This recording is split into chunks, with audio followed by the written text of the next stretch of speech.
Bom dia a todos. Gostaria de agradecer ao Eduardo Neger o convite para estar aqui apresentando um pouco de um programa de ação pública, né, um programa de política pública relacionada a startups. Eu gostaria de contar apenas um pouco da história. Nós estamos com um problema técnico, digamos assim. No período de eleições, a gente não pode divulgar a marca do governo, nem números, então a gente é um pouco limitado na divulgação, em especial em termos de impacto, né, a respeito do programa que o programa está tendo. Vou pedir desculpas a respeito disso, mas, infelizmente, faz parte da lei eleitoral, nós temos que cumpri-la, né? Então, o Startup Brasil nasceu com uma espécie de necessidade, né? Ele está dentro do âmbito que a gente chama do programa estratégico TI Maior. É uma agenda, digamos assim, na área de TI, de longa data, né? A ideia é trabalhar por um período de 4 anos. Né? Em teoria, o programa terminaria em 2015, no ano que vem. E o programa traz, na verdade, uma série de ações que tentam, de uma certa maneira, conduzir um processo que nós chamamos de inovação, até porque a inovação foi colocada em definitivo no nome do Ministério, faz poucos anos, né? Até então o Ministério era chamado apenas Ministério da Ciência e Tecnologia. Avançamos com o termo de inovação, foi um grande desafio, até porque a gente teve que entender mais um pouco a fundo a respeito do que é inovação, né? A grande conclusão é que inovação é negócio, né? Inovação não é tecnologia, como muitos acham que é, né? Ou desenvolvimento tecnológico, ou apenas conhecimento. Na verdade, a gente tem que levar esse processo de desenvolvimento tecnológico ou tecnologia para negócios. Apenas quando a gente consegue vender ou colocar no mercado, ou de alguma forma a sociedade se apropriar desse conhecimento ou desse conhecimento tecnológico, é que de fato a gente consegue chegar à inovação, né? Então, o TI Maior tem um enfoque muito forte nessa parte de tecnologias, mas com foco em negócios, foco em empresas, né? O que acontece, né? O TI Maior ele leva em consideração uma série de outras estratégias e políticas que são colocadas dentro do governo federal. A gente tem um cuidado muito forte de evitar concomitâncias e evitar concorrência, né, com relação a outras ações que já estavam sendo feitas no âmbito do governo federal, falando apenas de software e serviços de TI, né? A gente não está falando em TICs, não incluímos aqui hardware, né, nem em microdispositivos, nem nada desse tipo, né? Então, é uma política apenas específica para software e serviços de TI, né? É um mercado enorme, né? A gente consegue defender de uma certa maneira junto a uma série de atores, uma série de ações, inclusive, por exemplo, certificado de tecnologia nacional, onde a gente consegue chegar e demonstrar para a Receita Federal que dentro da cadeia, né, de TICs, nós temos uma quantidade enorme de empresas, de empregos qualificados, de empresas que conseguem, de alguma maneira, acessar e vender produtos e serviços na ponta, e a gente consegue convencer, a nível de governo, que ações como desse tipo merecem uma atenção e merecem recursos e merecem, eventualmente, algum tipo de incentivo, né? Como no caso da certificação de tecnologia nacional, que concede aos vendedores de produtos e serviços ao governo, né, descontos, desde que demonstre uma capacidade de desenvolvimento tecnológica própria, né? Então, a margem de preferência do governo é, de fato, ativada, ela pode ser utilizada desde que a empresa consiga comprovar, através de um certificado, essa capacidade de desenvolvimento tecnológico, né? Isso porque a gente quer privilegiar o desenvolvimento nacional, desenvolvimento de empresas nacionais, ou de empresas que estão, eventualmente, ou são, eventualmente, estrangeiras, mas que desenvolvam um desenvolvimento tecnológico próprio, local, aqui no país, né? Isso é levado em conta. Qual foi uma das grandes conclusões a que nós chegamos? Uma delas é o seguinte, que dinheiro tem. A questão é que o dinheiro está espalhado e colocado de maneira muito diversa, né? Isso nos chamou a atenção. Tá bom, ok, o dinheiro não era o problema. A questão é como é que a gente consegue conjugar uma série de outras ações para um caminho lógico, na qual nós achamos que seja lógico, para que a gente, ao final, tenha um resultado positivo, que é chegar ao processo de inovação. O programa TI Maior, a proposta não é apresentar aqui, mas só para dar uma dimensão, existem várias ações e basicamente 2 programas, né, que são algo mais contínuos. O Startup Brasil, que está marcado ali à direita, né, é um programa que foca, né, no nascimento, na verdade, na continuidade, que as empresas já foram nascidas, né, de empresas de base tecnológica, em especial da área de TI, serviços e tecnologia de informação, né, software e serviços de TI.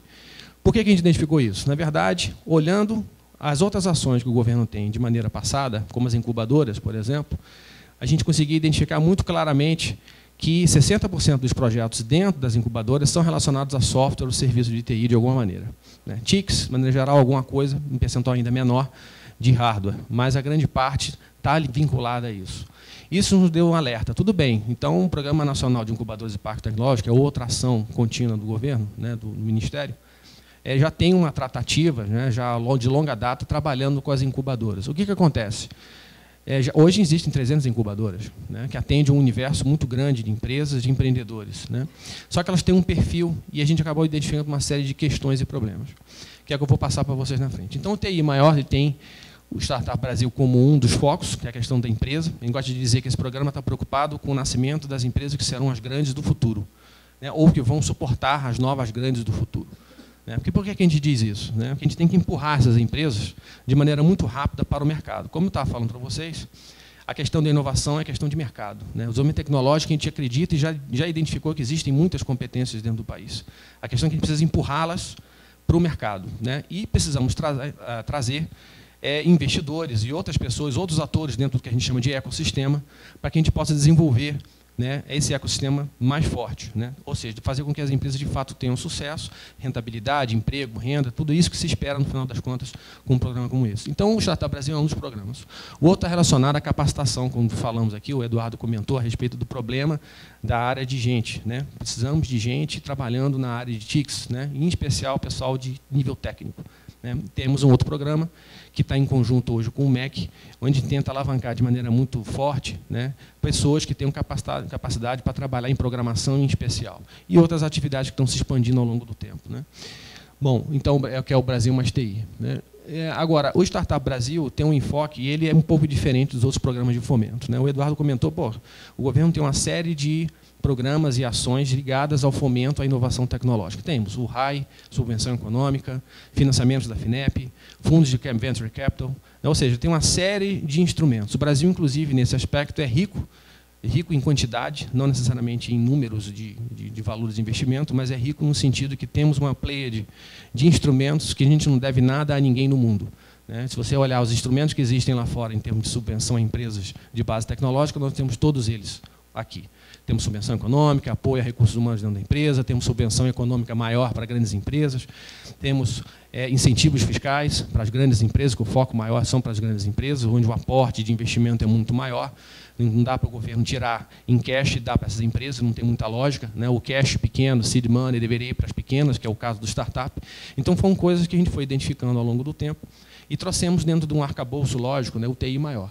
Outras questões, o nosso TI está vinculado a questões internacionais. Não podemos esquecer que a vinculação com o exterior é muito importante. É um grande balizador da competitividade das empresas nacionais.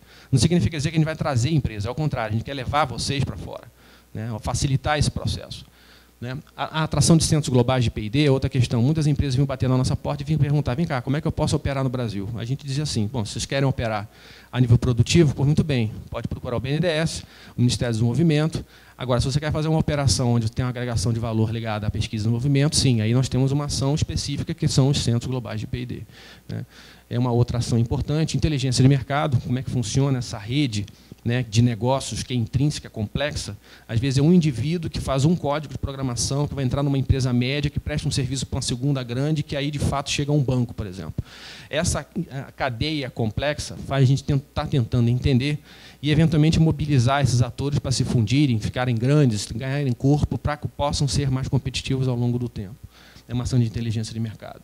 Certificado de tecnologia nacional, que eu já comecei. A questão de fundos, nós estamos hoje negociando, eventualmente, o uso de incentivos fiscais.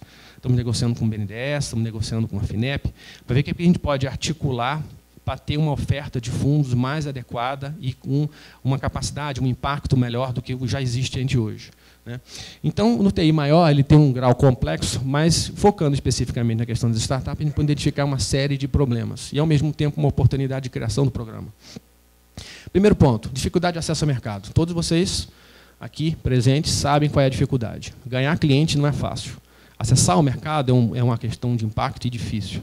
Imagine para quem nasce. Para quem nasce, está nascendo, criou uma ideia e não sabe ao certo como é que vai colocar isso no mercado. Uma das grandes questões é como é que você modela o seu negócio. Isso é uma questão que não dá para a gente responder como incubadora de empresas, por exemplo.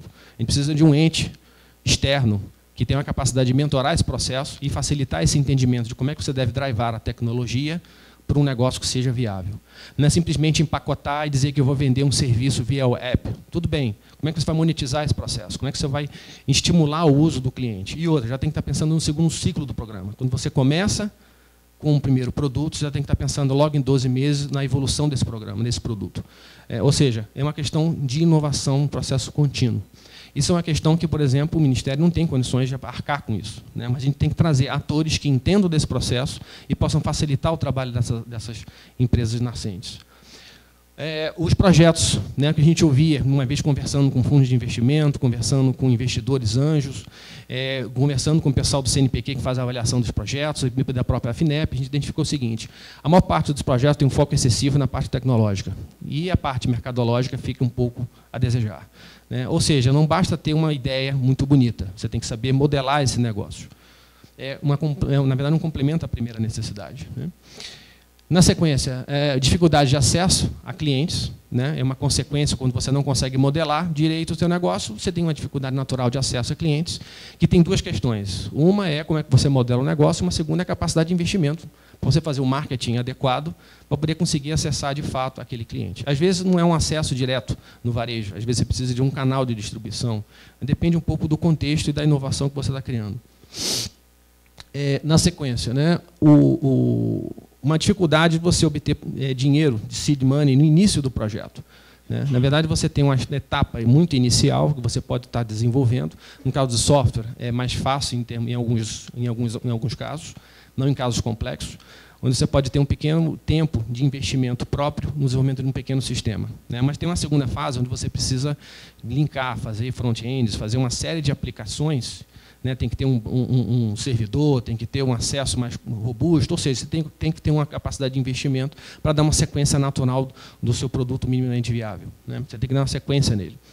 E existe uma dificuldade no Brasil. Hoje você tem os investidores anjos, que vão, né, do anjo propriamente dito ao demônio. Na verdade, muitos reclamam deles como sendo extremamente agressivos e outros falam o oposto, que gostam muito do processo, etc. Ou seja, a gente tem uma pleia de gente muito, assim, muito oscilante, né? E isso não é bom. Na verdade, a gente tinha que dar uma harmonizada, a gente tentou para tentar harmonizar com o programa, a gente está tentando, pelo menos, atuar nesse nicho.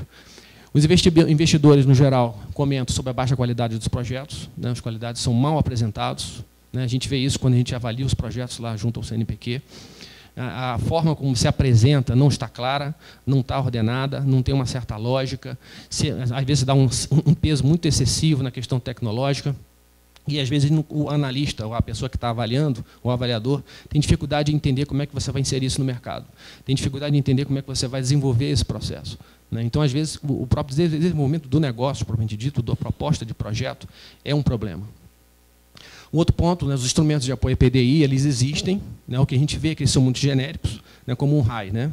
Não vai ser fácil, né? O Eduardo comentou aqui, né, sobre a questão do RAI, né, que é, por exemplo, é um dos instrumentos que pode ser passível de uso dos senhores, né?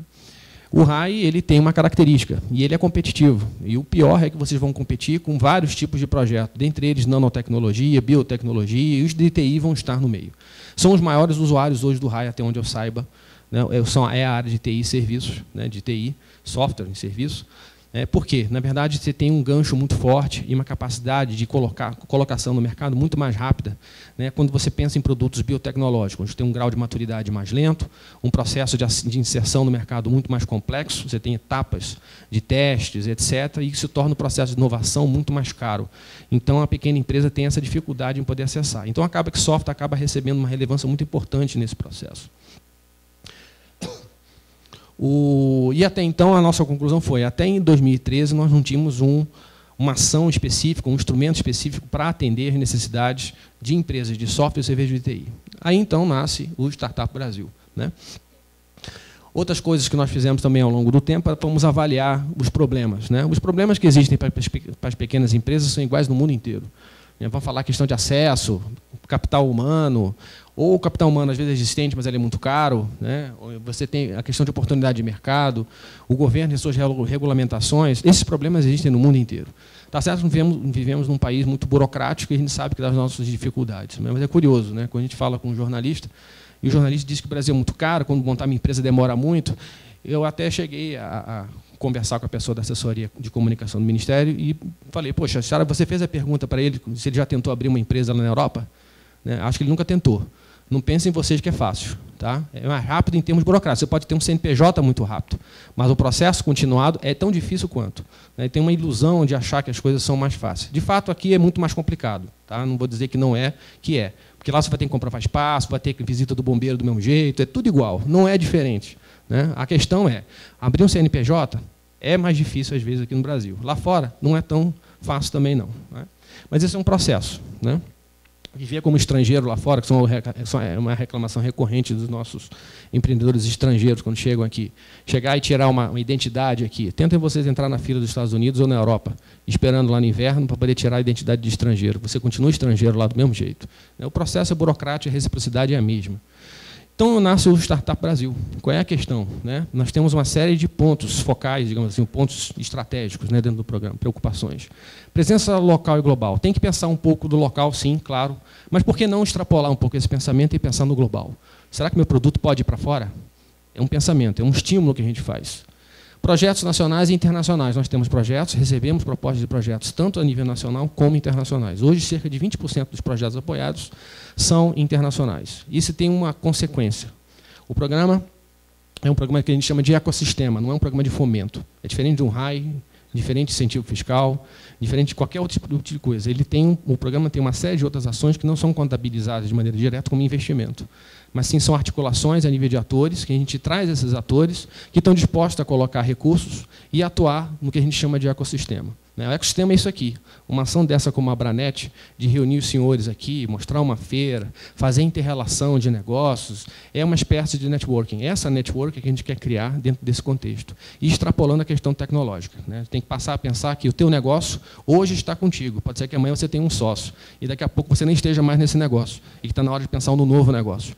Então, esse ecossistema dinâmico que a gente está tentando imprimir. Bom, isso, em parte, é um modelo americano, que é meio ponto fora da curva no mundo inteiro. Tá? Aquele modelo onde nascem empresas nascentes, que fundem, que compram, que fazem. Isso é um movimento americano. Né? A Europa não é assim, a Ásia também não é assim. Né? A gente está muito parecido com a Ásia e a Europa. E o que a gente está tentando fazer aqui é tentar quebrar um pouco desse gelo e mostrar que negócios são além do que a tecnologia. Né? A tecnologia, na verdade, ela tem que nos servir para a gente gerar bons negócios, e não o inverso, a gente ficar escravo da tecnologia.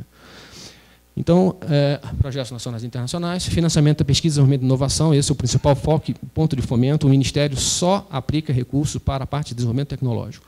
Toda a parte do suporte, comercialização, acesso a mercado, treinamento, modelo, isso vem através de parceiros. Né? O programa já nasce na forma de parceiros, que eu vou explicar mais na frente. Infraestrutura, claro, para desenvolver um negócio você precisa de um mínimo de infraestrutura. Mentorado, quando a gente pensa em modelos de negócios distintos. A questão de gestão, vendas, acesso a investidores e ao mercado, serviço, suporte legal financeiro é outra coisa. Quando você entra numa venture dessa, você tem que imaginar o seguinte, eu entro hoje, mas como é que eu saio? Né? É o way out, que os americanos falam. Qual é o modelo de saída? Eu tenho que pensar nessa saída. Se eu virei sócio, de que maneira o cara entrou na minha sociedade, se eu tenho que trocar papéis com ele, se os papéis vão se converter em ações, se ele vai ter capacidade de gestão dentro do meu negócio, mesmo tendo percentual menor, é contrato. E isso é um tema extremamente complexo, difícil e com muito pouca gente que entende dentro do Brasil. Mas é extremamente relevante para a gente mexer nesse ecossistema. É aquele negócio. Hoje você pode ser dono da sua empresa. Pode ser por um acordo mal feito, dentro de 5 anos você não seja mais dono dela. E ficar chateado por conta disso. Isso é acordo legal. Então, você tem que tomar cuidado com essas questões. Então, é um dos pontos que entram dentro do sistema. O programa tenta trabalhar numa faixa entre investidor anjo e capital semente. O dinheiro não é muito, como vocês vão poder ver. Mas, para fim de desenvolvimento tecnológico, né, para fim de software, e para um projeto que deve durar por volta de 12 meses, é um dinheiro relativamente significativo.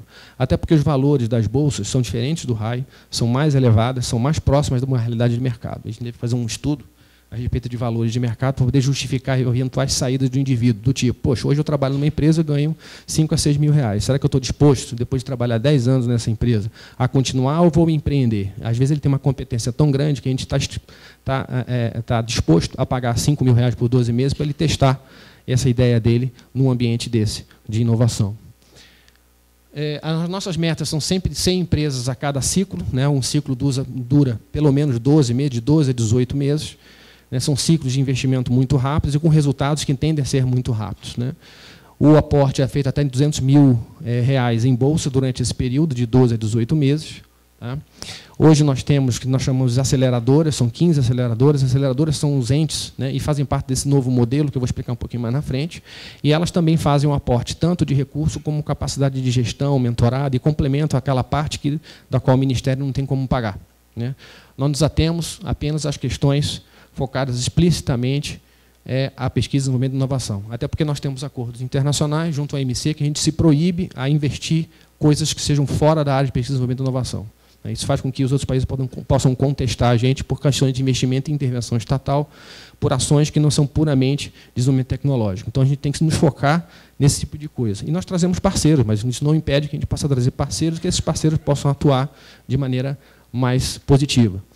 Qual é a proposta? Né? O ponto focal aqui, né, são dois atores, a aceleradora e as startups. O nosso apoio a nível de governo são as startups. Nós queremos que essas empresas sejam grandes no futuro e que retornem para o ecossistema como investidores, mentores e geradores de novos negócios futuros. Não necessariamente ser aquele investidor, ou aquele empreendedor que ficou com o negócio durante 15, 20 anos ou a vida inteira.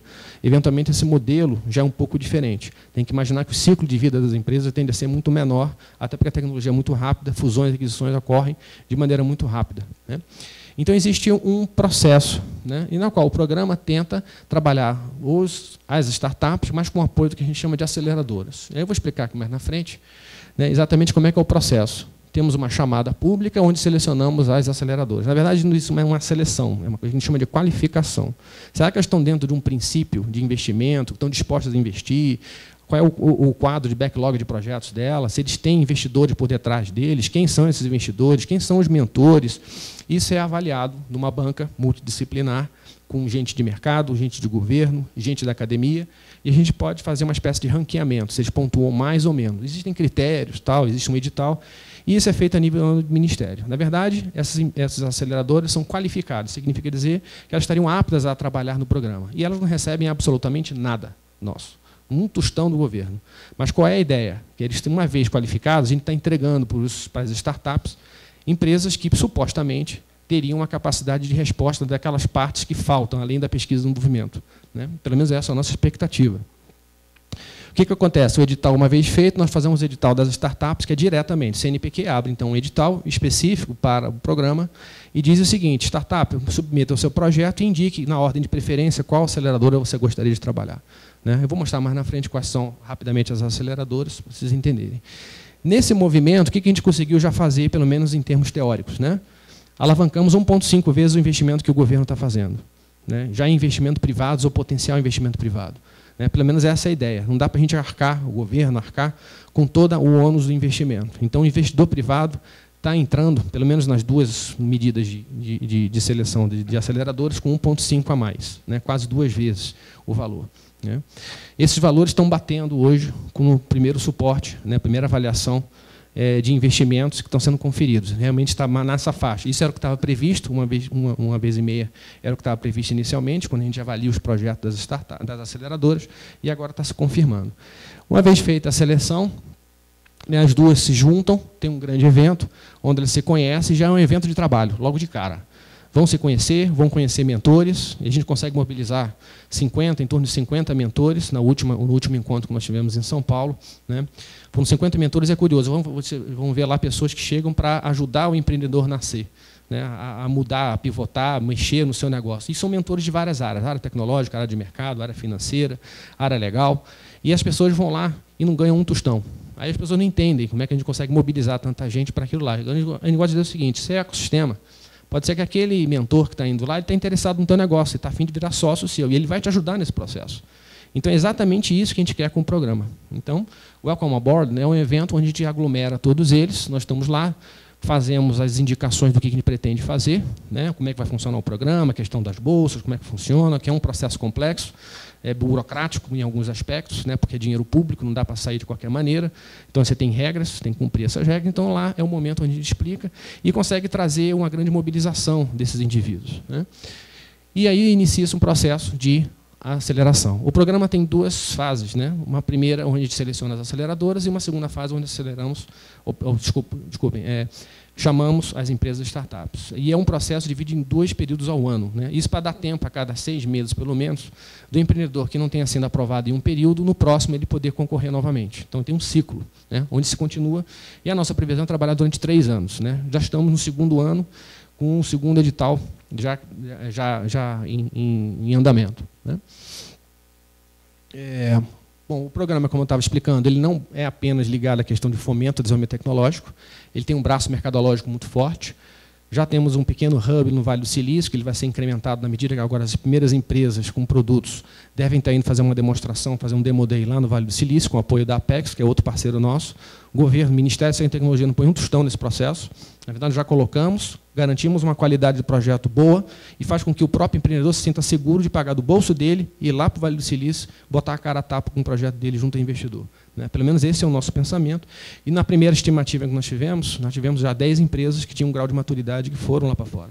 Muitos podem dizer, poxa, mas um programa de governo que leva só 10 empresas? Eu falei, é isso mesmo. A gente sempre diz o seguinte, é melhor qualidade do que quantidade. A gente sempre defende essa posição, apesar de que, politicamente, para a gente, isso é um ônus muito grande. Tecnicamente, a gente diz, é melhor a gente acompanhar melhor 10 empresas a fundo e ajudá-las a terem sucesso do que ter 100 empresas que vão ficar na média. Isso não nos interessa. Pelo menos essa é a nossa filosofia de trabalho hoje lá na Secretaria.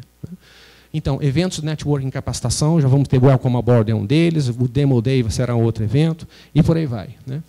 Acesso a mercados, né, e investidores. Na medida que trazemos aceleradores, trazemos... Né, essas aceleradoras têm acesso a mercado, né, algumas estão ligadas a telefônicas ou ligadas a empresas lá no exterior, algumas têm operações no exterior, ou seja, isso traz uma série de consequências de acesso a mercado que a gente gostaria de levar para o empreendedor. Né. Welcome Aboard tem um evento de trabalho, vocês podem ver pessoas discutindo seus negócios aqui numa ponta, apresentações em plenária, de exemplos e pequenos pitches sobre os projetos, ou seja, eles entram num círculo extremamente vicioso do processo, é extremamente dinâmico. Né? O Hub do Vale do Silício, a Apex é a nossa principal parceira, né? O Hub vai começar a entrar em operação mais séria a partir de agora, né? Onde o evento do Demo Day, eles vão começar já a atuar a um custo até realmente elevado, a Apex tem essa capacidade de recurso e tem a competência para fazer isso, então eles vão estar atuando lá para ver o seguinte, como é que aquelas empresas brasileiras podem chegar ao melhor investidor lá fora. Né? Você deve estar acompanhando que a gente tem ouvido, né, falar em muitas visitas, né, ao Vale do Silício de empresas. Né? Isso, por um lado, é bom, mas a gente tem ouvido, por outro lado, também, que as visitas têm sido excessivas e que um ponto importante é que as demandas estão chegando lá pouco estruturadas. Isso faz com que o empreendedor chegue lá mal estruturado, mal preparado, leve uma bomba, fique desapontado e diga aquilo lá não é caminho para mim. Então, a gente tem que preparar e botar muito o pé no chão para a gente chegar lá com calma. Né? Já tivemos um pequeno startup no Chile, né, onde tivemos apoio da Embaixada Brasileira lá e de 2 empresas, e do próprio Startup Chile, que é um programa similar ao nosso, um pouco diferente em modelo.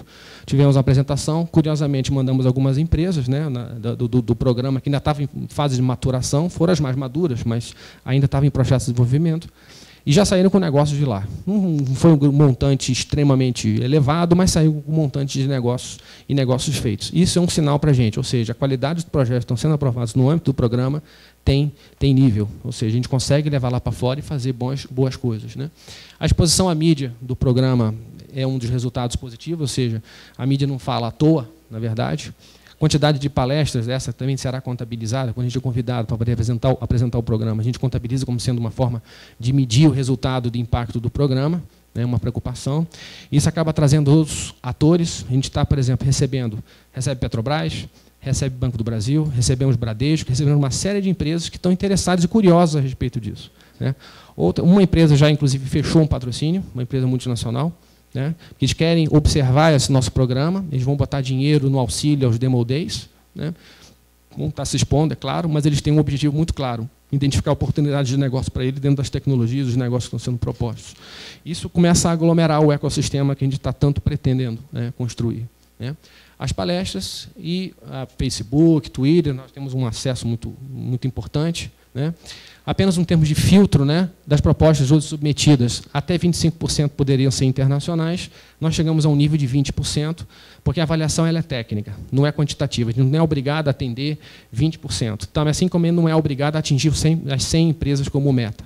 Hoje nós estamos um pouquinho menos do que 100, né, que é a meta anual, mas a gente garante a qualidade. Essa é a nossa proposta. E o que a gente vê hoje é que o filtro é muito grande. Apenas de 5% a 6% das propostas são efetivamente apoiadas, né? Algumas são aprovadas, mas existe uma questão de fechamento de matching, que a gente chama, entre a startup e a aceleradora. Se esse matching não ocorre, o programa não pode aportar o recurso. São mecanismos que nós temos para garantir que exista a relação, né, do empreendedor com uma aceleradora. As aceleradoras hoje, a gente tem um percentual que a gente desconcentrou um pouco na primeira etapa, que estava muito concentrado no Centro-Oeste. Houve uma desconcentração no Pernambuco e Bahia, no Rio Grande do Sul. Embora a gente tenha recebido propostas de Belém, de Manaus, de Mato Grosso, e propostas boas, interessantes. Mas, infelizmente, por questão de limitação de orçamento, a gente não tem como aprovar. Tecnicamente, foram essas aprovadas, né?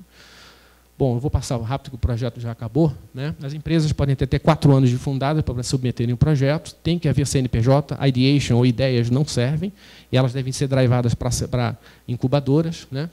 Os critérios de seleção, modelo de negócio, solução, que é a parte tecnológica, a equipe é muito considerada também nesse aspecto, tem a mão dupla, ou seja, o que eles trazem de benefício para a sociedade. São esses grandes 4 quesitos subdivididos, e são pontuados, existe um ranking, né, com uma banca enorme de gente, multidisciplinar também, inclusive com bancos de investimento, que a gente quer que eles observem esses projetos, e se tem interesse, independente de estarem sendo apoiados pelo programa ou não, tenham chance de poder fazer investimento.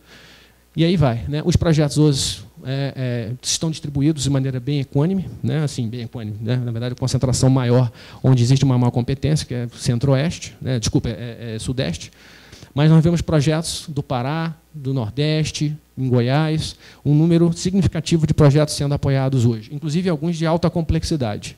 No caso de Goiás, eu posso dar um exemplo, que é um que trabalha com Big Data, né? E é um conjunto de estudantes de doutorado da área de computação, são estudantes, não, alguns já são até doutores, que têm um negócio e que estão, inclusive, sendo acelerados por uma aceleradora que está aqui em Minas, né? Essa mobilidade, para a gente, é muito bacana. A gente consegue fazer com que as pessoas circulem e identifiquem competências, né? É uma das coisas que a gente vende para as aceleradoras, um pipeline de mais de 1000 projetos, durante esse processo anual. Então, a gente tem a chance de escolher bons projetos e que tenham interesse econômico, além da questão tecnológica, que é o lado que o Ministério entra, né? A gente cobra mais pela questão tecnológica, né? 20 startups são estrangeiras, tivemos demonstrações com projetos vindo da Argentina, do Chile, dos Estados Unidos, né, que não aparece aqui nenhum aprovado, mas tem nos Estados Unidos também, que é o maior quantitativo de projetos submetidos, por sinal. Até projeto do Chipre nós recebemos na primeira edição. Ou seja, é o tamanho e a repercussão que o programa tem tido a nível mundial. O tamanho médio das equipes, 6,64 pessoas, que é um número considerado razoável dentro do contexto de aceleração, esse é um número muito importante para a gente. Total de pessoas envolvidas com 550 quase, né, majoritariamente sexo masculino, né, que está ali do lado esquerdo. 55,7% das pessoas que trabalham nos projetos têm perfil de TICs, ou seja, foram formadas ou trabalharam na área de TICs, e 100% dos projetos têm pelo menos um indivíduo da área de tecnologia da informação ou TICs, né? Isso é um dado importante porque nós trabalhamos com ciência e tecnologia, né? Quer ver justamente esses indivíduos que foram formados na área de TICs trabalhando dentro do contexto. Então, confere com a nossa estimativa, né? São várias áreas de atuação, varejo, telecom, agronegócio, saúde, etc. O perfil está mudando um pouco, mas é esse. Os projetos, quando aprovados, eles têm pelo menos, a grande parte, ou já tem um protótipo, ou já estão em produção, né? Já tem um grau de maturidade mais avançado. A ideia não é trabalhar o processo inicial, mas um projeto que seja mais avançado. Bom, é isso. Meu tempo já estava esgotado. Eu agradeço a oportunidade. Já falei demais de novo, né? Dessa vez está me cobrando. Obrigado, pessoal.